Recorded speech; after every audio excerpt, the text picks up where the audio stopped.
मेळघाट क्षेत्र हा नैसर्गिक साधन संपत्तीने परिपूर्ण असून मेळघाटातील जंगलात अनेक निरनिराळ्या प्रकारच्या रानभाजी व औषधी वनस्पतींचे उत्पन्न होत असल्याचे दिसून येते। या रानभाज्यांचे सेवन करत मेळघाट वासींच्या रोगप्रतिकार शक्तीमध्ये वाढ होऊन येथील नागरिकांचे आरोग्य चांगले राहते। मेळघाटात पावसाळ्यातील अत्यंत गुणकारी व महत्त्वपूर्ण रानभाजी म्हणजे मशरूम, ज्याला मेळघाटाच्या भाषेत भमोडी सुद्धा म्हटले जाते।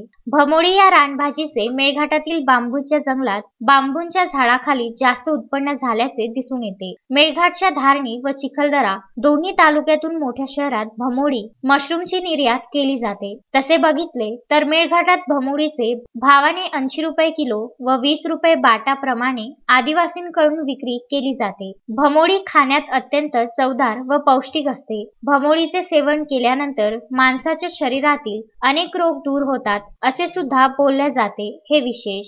तस्मीन शेख सुलेमान मेमनसह जुगल किशोर जयस्वाल, विदर्भ न्यूज, मेळघाट।